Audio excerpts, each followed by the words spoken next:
Olá, amigo vestibulando. Estamos aqui para dar sequência a essa revisão dos livros da FUVEST e agora vamos trabalhar com o livro Dois Irmãos, do escritor brasileiro contemporâneo Milton Ratum. Obra que foi inserida no vestibular da FUVEST deste ano e que pretende apresentar uma visão de mundo bastante característica daquilo que é o universo do norte do Brasil, ou seja, o universo manauara, o universo de Manaus, ok? Então vamos à obra. Estamos diante de uma obra da literatura brasileira contemporânea, publicada no ano 2000.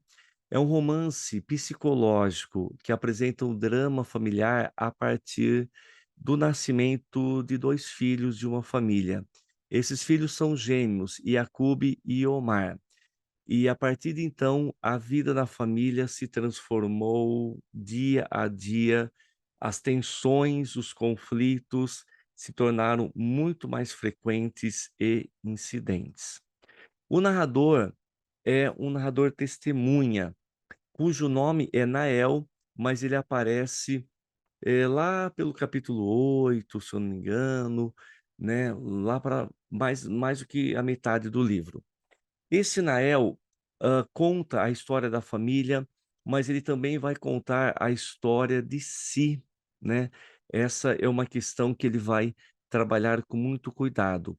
Sabe-se que ele é filho de Domingas, uma indígena, que trabalha na casa e mora na casa, uma empregada ou até uma escrava, porque não há muita menção dela receber salário, né. E o Nael é filho da Domingas com um dos gêmeos ou até mesmo de Halim, tá. É ele quem vai nos contar o que viu e ouviu a partir da mãe e também do Halim. Os personagens da história são Yacoub, Omar, Lívia, Rania, e eu vou comentar um pouquinho deles já já. A história vai se passar entre os anos de 1910 e 1970, com referências ao ciclo da borracha, à Zona Franca de Manaus, à construção de Brasília e ao golpe de 64. Porém, não há uma linearidade cronológica, há idas e vindas, ok? Há flashback, portanto, aqui nessa história. O espaço retratado é sobretudo a casa de Zana e Halim, uma casa de libaneses que, possui um quintal, e nesse quintal há uma seringueira imponente, símbolo do Amazonas, que vai ser referida em muitas ocasiões. E há a casa de Domingas, ou seja, ela mora no fundo do quintal, o que mostra por si só uma situação de exclusão.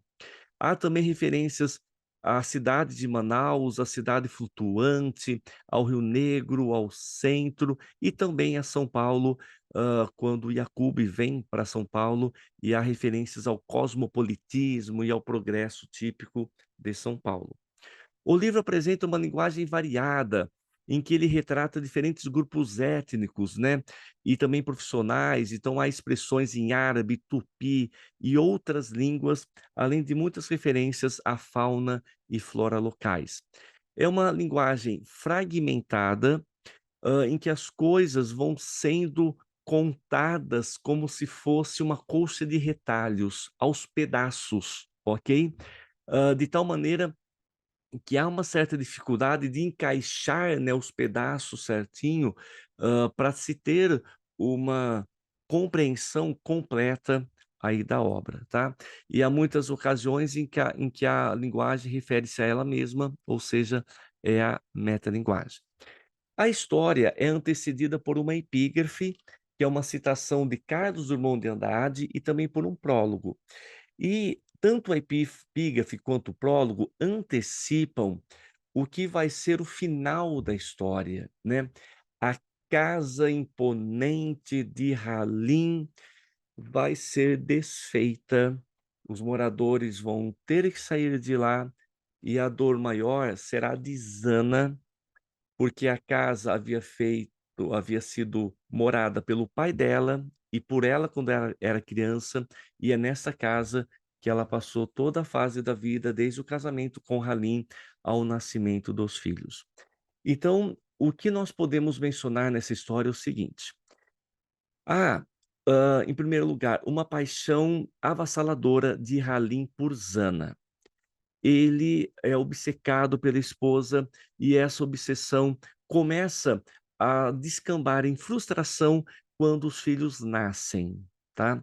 No entanto, Halim tem uma certa compensação, porque o filho da Domingas, o Nael, que é o narrador, lhe faz companhia e ele gosta muito do Nael, tanto que ele conta, os episódios da casa para o Nael. E o que existe é que nasceram gêmeos, o Yacoub e o Omar. O segundo, desde o nascimento, teve problemas de saúde, pneumonia, e a mãe se desdobrou a ajudá-lo, e essa ajuda vai se tornar, assim, em um cuidado permanente da mãe para com Omar. E o Yacoub não recebia a mesma atenção da mãe. Isso quem nos diz é o Nael, vale lembrar, ok? Por um outro lado, o Yacoub foi muito bem tratado pela Domingas e também pela Rânia, a sua irmã, né? E o conflito desses irmãos vai ter um ponto culminante, um ponto-chave, que é quando o Omar presencia Yacoub trocando um beijo com a Lívia, moça por quem o Omar também estava interessado. Eles tinham 13 anos.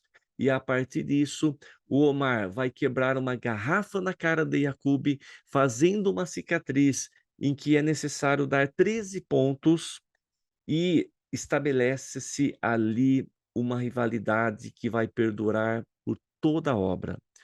Eh, os pais, querendo preservar o Omar de um revide, manda Yacoub para o Líbano, onde ele vai ficar 5 anos. Depois ele vai voltar a mando dos pais, porque eles descobrem que ele passava necessidades no Líbano. E Yacoub mal vai ser cumprimentado por Omar. Hã, nesses 5 anos de ausência, o Omar não sente nenhuma falta do irmão, ele se bastava ou, se contentava com a mãe Zana. E Yacoub vai se matricular no mesmo colégio de, eh, Omar, e lá ele vai sofrer chacotas de colegas, do próprio Omar, porque ele ficou sem estudar todo esse tempo, logo ele estava bem crescido numa classe de crianças, ok? No entanto, dessa fase do colégio, há algo em que o Yacoub procura superar as suas dificuldades, seja com a língua ou seja com os conteúdos, enquanto o Omar vai dando demonstrações de ser um indivíduo folgado, limitado, desinteressado, mimado, que não quer ter responsabilidade para si de maneira alguma, e é isso que acontece ao longo da obra.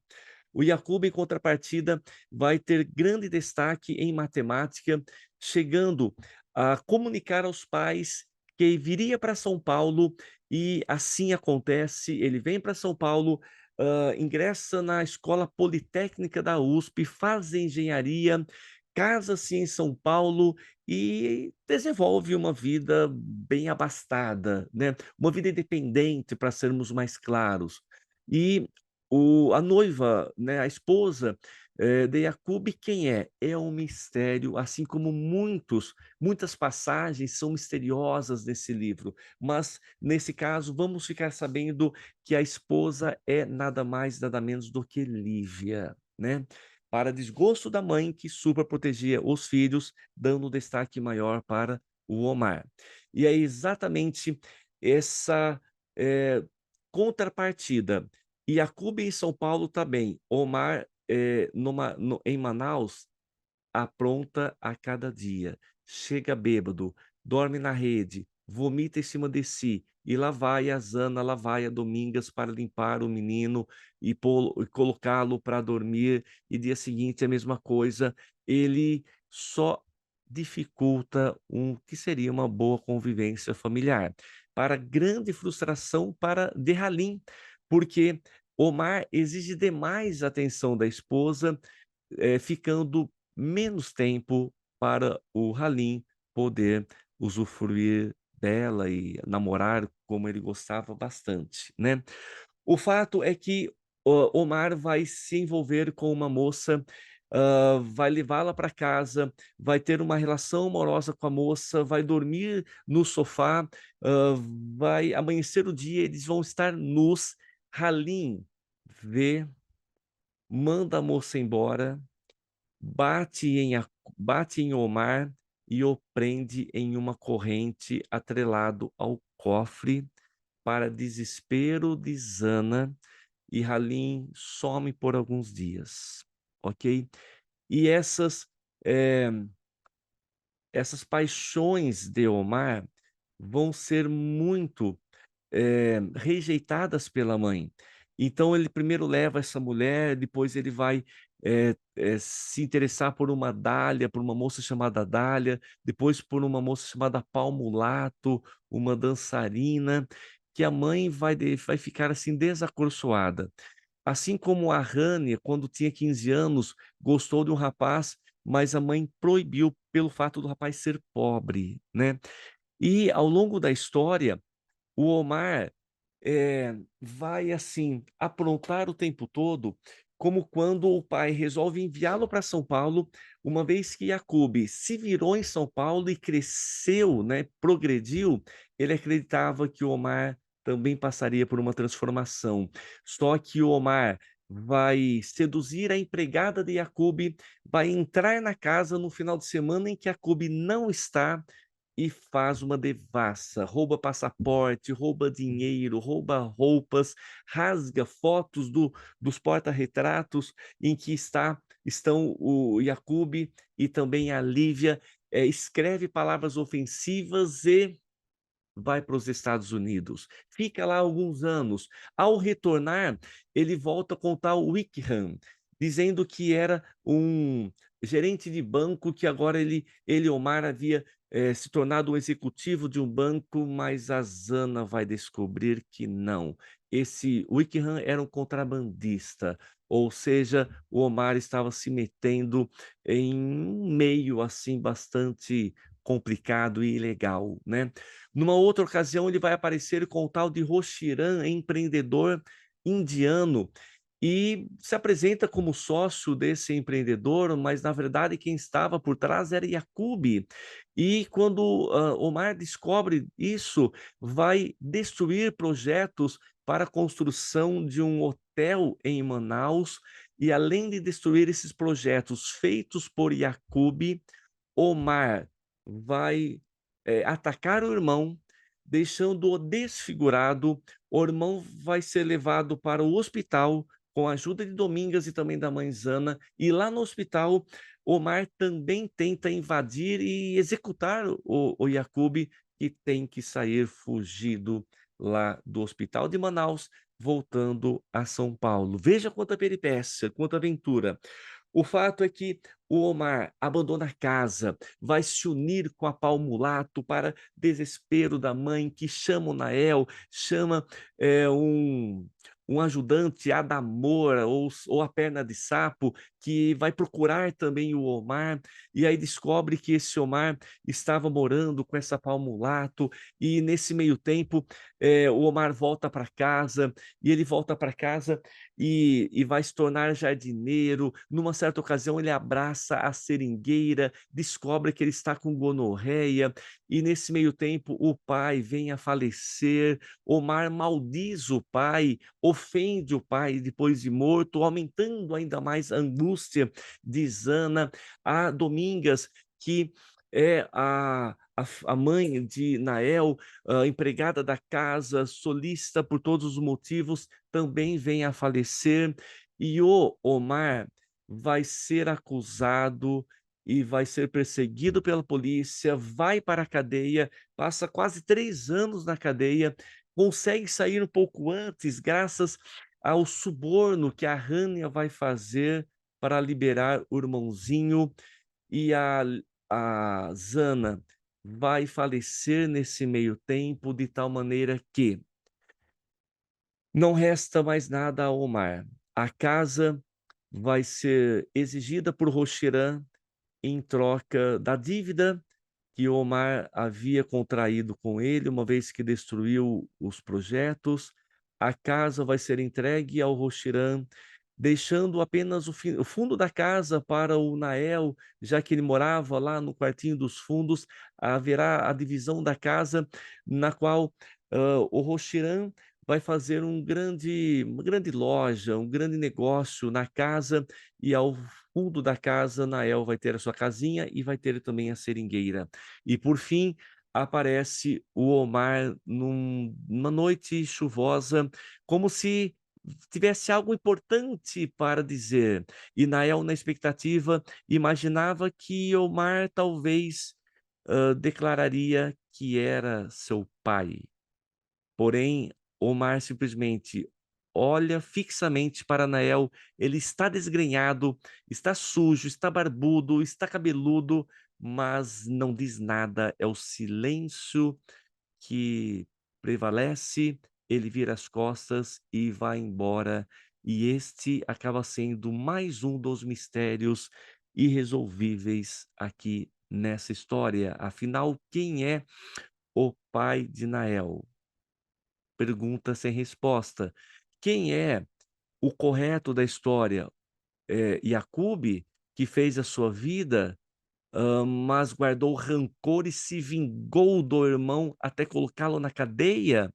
Ou Omar, que que apesar de aprontar o que ele aprontava, ele se solidarizou com um professor, o Antônio Laval, que vai ser perseguido, preso e torturado e morto durante a ditadura militar. Ou seja, a história vai mostrar que por trás do drama da família existe o drama do Brasil. Drama esse pelo qual Manaus vai passar com as oscilações econômicas, o Brasil vai passar com a ditadura mundial e o mundo vai passar com a Segunda Guerra Mundial e as consequências que vêm após a Segunda Guerra, como no caso a Guerra Fria, ok? Então é uma obra assim bastante complexa, com muitos elementos que leva em conta uma visão do mundo do autor, de uma maneira a se encaixar na literatura contemporânea. Nada é muito dito às claras, tudo é sugerido, exigindo do leitor uma sensibilidade, uma capacidade de interpretação. Temos aqui alguns textos para vocês poderem ler e entenderem um pouquinho do que foi comentado no resumo há pouco, e podem pôr uma pausa e ler do ritmo que vocês quiserem, e na sequência vamos fazer 2 exercícios. No projeto da reforma executada por Rocherã para transformar a casa em loja, construiu-se um muro separando as duas casas, com uma passagem lateral, um corredorzinho que conduz ao fundo da casa. Assim ouvimos de Nael: a área que me coube, pequena, colada ao cortiço, é este quadrado no quintal. Nessa nova configuração do espaço, as casas já não são mais contíguas. O que antes eram os quartos dos empregados, localizados no fundo do terreno, agora é uma habitação separada. Muito bem. Trecho de uma dissertação sobre a obra Dois Irmãos, aí nós temos a pergunta: considerando a importante simbologia da casa da família de Zana para a compreensão da trajetória da própria família e da cidade de Manaus, aponte a alternativa que melhor explica as representações contidas na nova configuração do ambiente. Um minutinho para você pausar e responder.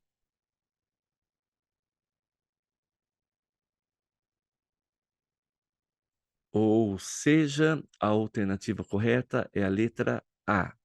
Unael afasta-se de Rânia e de Iacube, e seu espaço na casa fica reduzido ao que na verdade sempre fora, um indivíduo excluído do núcleo familiar e alocado próximo ao cortiço. Nael era alguém, mas também era ninguém. A utilidade dele na narrativa era ajudar a mãe, Zana, a procurar o filho Omar ou a fazer serviços domésticos, e bem como vizinhos, também libaneses, procuravam o Nael para pedir favores, e o Nael meio que era pau para toda obra, né? Fazia o que era necessário fazer para quem o procurasse, ok? Próxima questão. 60 e tantos anos não escondem toda a beleza dessa mulher, dizia ele. Repetiu isso até o fim, como se ela tivesse parado de envelhecer, ou o tempo fosse uma abstração incapaz de agir sobre o corpo de Zana, cego de amor até as últimas. Pobre Halim, pobre? Nem tanto. Um guloso de amor carnal fez da vidinha na província uma festa de prazeres. Nesse caso, nós temos uma confissão de Halim para com o Nael sobre a paixão que ele tinha por Zana. E a pergunta quer que a gente identifique qual é a palavra que melhor define a percepção do narrador a respeito de Halim e Zana. 1 minuto.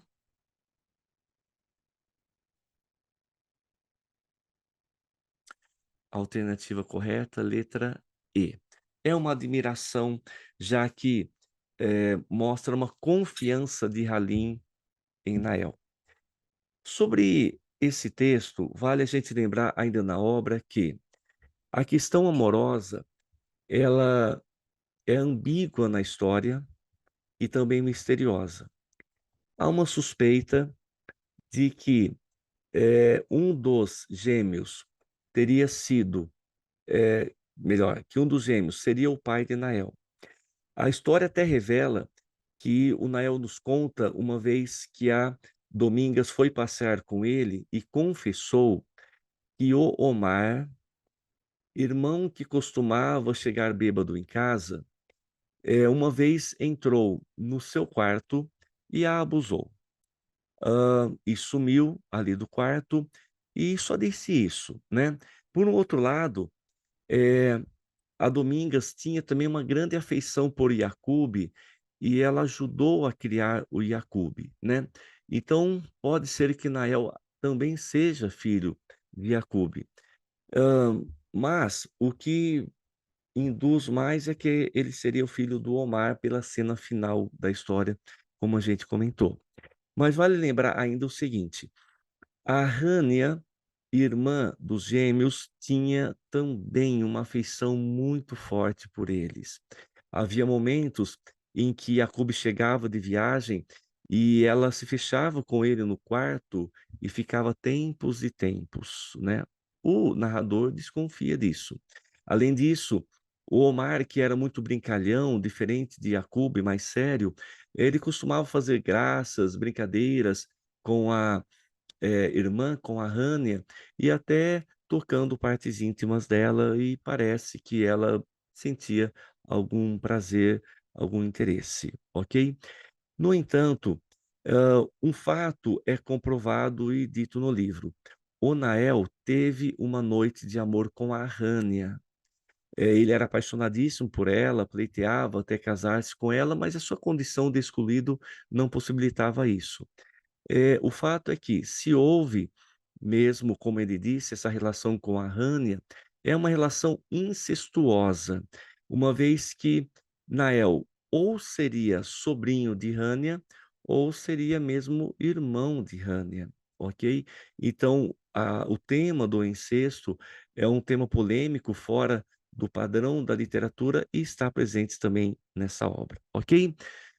Espero que vocês possam aproveitar ao máximo esta revisão, e uma ótima prova para vocês, e até mais.